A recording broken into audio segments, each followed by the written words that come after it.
Assalamualaikum warahmatullahi wabarakatuh. Bismillah, alhamdulillah, wassalatu wassalamu ala rasulillah. La hawla wa la quwwata illa billah. Amma ba'd.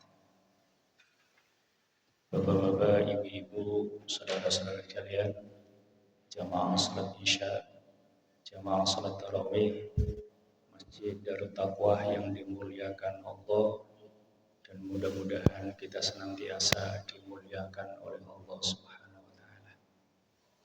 Alhamdulillah, malam hari ini kita masih diberi umur panjang oleh Allah, diberikan kekuatan, kesehatan oleh Allah, sehingga kita bisa melaksanakan ibadah Ramadan, puasa, tadarus, tarawih, sedekah, infak. Mudah-mudahan yang kita lakukan tercatat menjadi amalun shalih, amalan yang diterima oleh Allah Subhanahu wa taala.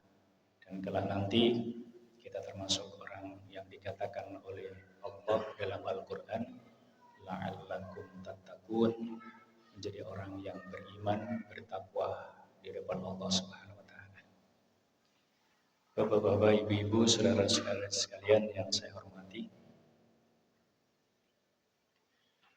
apapun yang terjadi di dunia ini, yang akan terjadi, itu akan dikasih ciri atau tanda atau peringatan oleh Allah Subhanahu wa taala. Jadi apa saja? Untuk apa? Untuk kemuliaan manusia, agar manusia itu lebih hati-hati, lebih mawas diri. Kita ambil satu contoh. Orang tidur, itu dikasih tanda apa? Ngantuk, angop terus. Ya, itu tandanya kalau dia mau tidur. Dikasih tanda ngantuk. Kita tidak bisa bayangkan andaikan Allah tidak kasih ciri atau tanda orang tidur itu dengan ngantuk, bahaya. Pas nyetir terus langsung turu, nabrak, ya. Gak ngantuk dhisik langsung turu, tabrakan. Hujan. Mau hujan itu dikasih tanda apa? Mendung. Gak mungkin Allah kasih langsung hujan, gak bisa. Untuk apa? Untuk manusia agar jaga-jaga. Oh, mendung rek, jangan udan. Dikasih tanda mendung. Ngapunten agak sedikit jorok, orang yang mau BAB. Dikasih tanda apa, Pak? Perutnya mules. Selamat-selamat jari wong Jawa. Itu tanda ciri mau BAB dikasih perutnya mules. Seandainya Allah tidak kasih ciri atau tanda peringatan, bahaya, Pak. Ya. Pas sholat terus langsung brojol, ya Allah. Makanya dikasih tanda mules. Supaya apa? Orang bisa menahan, hati-hati. Nah itu. Jadi semua yang akan terjadi dalam kehidupan ini pasti akan dikasih tanda ciri oleh Allah Subhanahu wa taala. Begitu juga yang akan kita bahas malam hari ini, yakni ciri-ciri kiamat sughra. Jadi kiamat itu juga ada tandanya, ada cirinya. Ada tanda kiamat sughra, ada tanda kiamat kubra. Kalau sughra itu kecil, kalau kubra itu besar. Saya pernah baca buku yang berjudul Kiamat Tinggal Menghitung Hari. Karangannya Mas'ud Muhsan. Itu saya baca kurang lebih 40 tanda kiamat sughra. Dan itu semuanya saat ini sudah terjadi. Sudah terjadi dan tengah terjadi. Berarti kiamat gak suwe meneh ya. Padahal ada dalam satu hadis dikatakan umur umat baginda Rasul tidak lebih dari 1.500 tahun. Sekarang tahun Hijriah sudah 1447 tahun.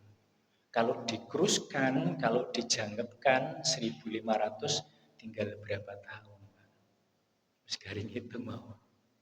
Makanya kita dikasih tanda oleh Allah agar kita sudah siap-siap, hati-hati, kita sudah bisa mengumpulkan modal untuk menghadap kehadirat Allah Subhanahu wa taala. Tidak banyak nanti yang saya sampaikan, ada beberapa tanda surah. Di antaranya satu, singkat saja karena waktunya mepet. Diutusnya baginda Rasul dan wafatnya baginda Rasul adalah merupakan tanda paling pertama kiamat subuh. Karena apa? Dalam Al-Quran dikatakan khotaman nabiyyin. Jadi sebagai penutup segala nabi. Kalau sudah ditutup Rasul dan Nabi artinya apa? Artinya sudah akhir zaman. Makanya dikatakan baginda Rasul, bu'ithtu ana wasa'atu kahataini. Diutusnya aku dan jarak antara aku dan kiamat adalah seperti dua jari ini. Dua jari ini kan enggak panjang atau enggak jauh. Dan itu. Kemudian yang kedua, berlomba-lombanya orang membangun gedung-gedung yang tinggi. Itu tanda kiamat subuh. Dan sekarang sudah terjadi dan tengah terjadi. Kita bisa melihat bagaimana negara-negara Arab di sana berlomba-lomba membangun gedung-gedung yang tinggi. Kita lihat Burj Khalifa yang ada di Dubai. Itu tingginya kurang lebih 1.800 meter. Berarti 1 kilo 80 atau 800 sentimeter. Gak bisa kita bayangkan. Padahal dikatakan oleh Rasulullah di saat itu wa antarul khufatal uratal alata ri'asyai yatatawaluna fil bunyani rawahu Muslim. Dan engkau akan melihat orang-orang yang dulunya tidak memakai alas kaki, tidak berpakaian, dia miskin sebagai pengembala kambing, kemudian sekarang berlomba-lomba membangun gedung-gedung yang tinggi. Itu sudah digambarkan oleh baginda Rasul. Siapa itu? Orang Arab. Dubai, Qatar, Emirat Arab, Arab Saudi, semuanya Pak. Berlomba-lomba. Yang dulunya apa? Pengembala kambing. Dia miskin. Akhirnya apa? Dengan perkembangan zaman ketemulah yang namanya sumber minyak yang kelasnya dunia, akhirnya mereka menjadi orang yang kaya. Bahkan Arab Saudi itu rencananya sampai tahun 2030 itu akan membangun yang namanya kaum Neom atau The Line. Itu panjangnya 170 km. Itu dibangun oleh pemerintah Arab Saudi yang kampungnya bebas polusi. Dikatakan kampung kaca yang terbuat dari lapisan-lapisan kaca yang di situ tidak ada satupun kendaraan yang punya polusi seperti kita ini. Dan itu luar biasa, membutuhkan dana triliunan, ratusan triliun, bahkan ribuan triliun itu. Mereka berlomba-lomba membangun gedung-gedung yang tinggi. Maka itu dikatakan baginda Rasul tanda kiamat sugro. Jadi tanda kecil bisa kita saksikan sekarang. Bahkan edan-edanan Arab Saudi yang dulunya miskin sekarang menjadi orang yang kaya raya luar biasa sebagai tuan minyak. Mereka berlomba-lomba untuk menciptakan Arab Saudi nanti menjadi negara pariwisata internasional. Jadi jenengan nanti kalau dikasih umur panjang oleh Allah bisa pergi haji dan umroh luar biasa. Nanti perkembangan Arab Saudi luar biasa. Dan itu diantara salah satu tanda kiamat sugro. Kemudian yang nomor 3, Pak. Waktu terasa semakin dekat. Jadi tanda. Seakan-akan kita nggak nyadari gitu loh. Padahal seperti kemarin kita mulai puasa, sekarang malamnya sudah malam berapa, Pak? 12. Lagi. Gak terasa itu. Kok cepet gitu loh. Padahal kalau dulu-dulu puasa itu lama gitu. Tapi sekarang luar biasa. Cepatnya. Makanya dikatakan oleh baginda Rasul, la taqumu sa'atu hatta yataqarrabaz zamanu. Fatakuna sanatu kasyahri wa syahru kal jum'ati wal jum'atu kal yaumi. Rawahu Tirmidzi. Tidak terjadi kiamat sampai waktu itu semakin berdekatan. Jadi 1 tahun seperti 1 bulan. 1 bulan seperti 1 pekan. Dan 1 pekan seperti 1 hari. Ini kita bisa rasakan. Makanya kayaknya semakin cepat. Padahal 1 hari 1 malam tetap 24 jam. Tapi rasanya begitu cepat sekali. Nah itu diantara salah satu tanda akhir zaman. Yang nomor 4, orang sudah tidak takut lagi dengan dosa. Itu.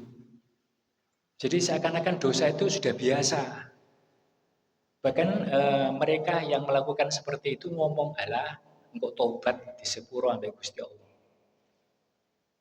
Makanya yang diingat atau yang diwanti-wanti oleh baginda Rasul adalah jaga itu dosa. Jangan sampai melakukan dosa. Dan tanda akhir zaman adalah orang yang sudah tidak takut dengan dosa. Korupsi di mana-mana, zina luar biasa, apalagi pembunuhan, pemerkosaan dan lain sebagainya. Semuanya terjadi dengan begitu cepat dan orang seakan-akan tidak takut dengan dosa. Ngapunten Bapak-bapak, Ibu-ibu. Jangankan orang yang tidak tahu agama. Yang tahu agama, tahu hukum setiap harinya Al-Quran dibaca. Itu ngapunten. Gampang tambahan melakukan dosa. Masya Allah. Beberapa bulan yang lalu saya mempergoki, ini tidak membuka rahasia. Ada seorang ustadz, Pak, yang setiap harinya Quran dibaca. Yang setiap harinya Quran diajarkan ke murid-muridnya, santri-santrinya, jamaah-jamaahnya. Tapi apa? Dong-dongane. Ujung-ujungnya selingkuh dengan istri tetangga. Masya Allah. Apakah dia tidak tahu dosa? Tahu. Tapi dilakukan. Di antara salah satu tanda akhir zaman. Jadi orang sudah tidak takut dengan dosa. Sabda baginda Rasul, inna min asyratis sa'ati ayyurfa'al ilmu wa yathbutal jahlu wa yushrabal khumru wa yudharuz zina. Rawahul Bukhari. Sesungguhnya ada beberapa tanda kiamat. Yang pertama, ayyurfa'al ilmu, diangkatnya itu ilmu. Artinya diangkat itu keberkahan ilmu, Pak. Tapi sekarang ilmu semakin tinggi, semakin luas, semakin canggih. Tapi kok dikatakan diangkat ilmu itu? Keberkahan ilmunya. Manfaat ilmunya enggak ada. Makanya semakin hari nanti, ngapunten bapak-bapak, ibu-ibu, anak-anak didik kita itu meskipun pinter tapi tidak mempunyai aura agama. Terutama akhlakul karimahnya sudah hilang. Di antara salah satunya apa? Ayyurfa'al ilmu, diangkat itu keberkahan ilmu. Makanya ngapunten, pendidikan dulu dengan sekarang beda. Makanya saya ngapunten bapak-bapak, ibu-ibu guru, mohon tidak tersinggung. Sekarang saya melihat di sekolah-sekolahan, guru sudah mengandalkan dengan Google ataupun YouTube.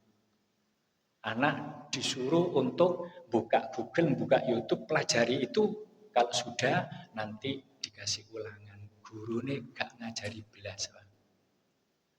Jadi anak sekarang itu ilmunya dari Google, dari YouTube, tidak dari guru. Nah ini, dan itu sudah banyak terjadi guru-guru yang sudah semena-mena nggak melakukan atau nggak ngajar, kemudian datang-datang muridnya disuruh buka Google.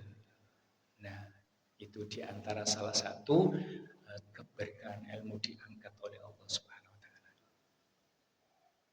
Kemudian waishrobal khamru, nanti akan menjadi merajalela yang namanya miras, minuman keras. Kalau sekarang narkoba dan lain sebagainya. Kemudian wayudharuz zina, nanti juga akan terjadi zina di mana-mana. Itu sudah lebih dekat dengan tanda kiamat kubra. Dan yang terakhir 5 saja, Bapak Ibu, sering terjadinya bencana alam. Tanah longsor, gempa bumi, banjir bandang, angin puting beliung, tsunami dan sebagainya. Itu diantara salah satu tanda kiamat sughra. Makanya kita harus hati-hati, harus waspada, mumpung masih dikasih umur panjang oleh Allah, diberikan kekuatan kesehatan oleh Allah, kita diingatkan oleh Allah dengan beberapa permasalahan kejadian yang itu merupakan tanda-tanda kiamat sughra. Nanti kalau sudah kiamat kubro datang, maka kita akan menjadi kerepotan. Jadi nanti didatangkan itu Imam Mahdi, munculnya Dajjal, kemudian Ya'juj Ma'juj, turunnya Nabi Isa Al-Masih. Itu dalam sabda baginda Rasul tidak lama. Terjadinya itu cepat sekali. Kalau kiamat, tanda kiamat sughra itu masih bertahap. Bisa 10 tahun, 20 tahun itu kan. Tapi kalau sudah kubro itu hitungan hari, hitungan bulan. Jadi beruntun. Mudah-mudahan dengan semangat Ramadan ini kita bisa untuk senantiasa menyempurnakan ibadah kita kepada Allah. Bahasa kita, kita mencari sangune mati. Karena bekalnya mati itu tidak dengan harta benda, pangkat jabatan, kedudukan, tapi amal ibadah kita di hadapan Allah, amal ibadah kita di hadapan manusia, itulah yang nanti akan menolong kita ketika kelak kita menghadap kehadirat Allah Subhanahu wa taala. Dan mudah-mudahan puasa kita kali ini menjadi puasa yang lebih baik daripada puasa tahun kemarin, dan mudah-mudahan kita termasuk orang-orang yang dimuliakan oleh Allah Subhanahu wa taala. Amin ya rabbal alamin. Itu saja Bapak-bapak, Ibu-ibu yang bisa saya sampaikan. Kurang lebihnya saya mohon maaf. Saya akhiri ihdinas siratal mustaqim. Assalamualaikum warahmatullahi wabarakatuh. Kita lanjutkan salat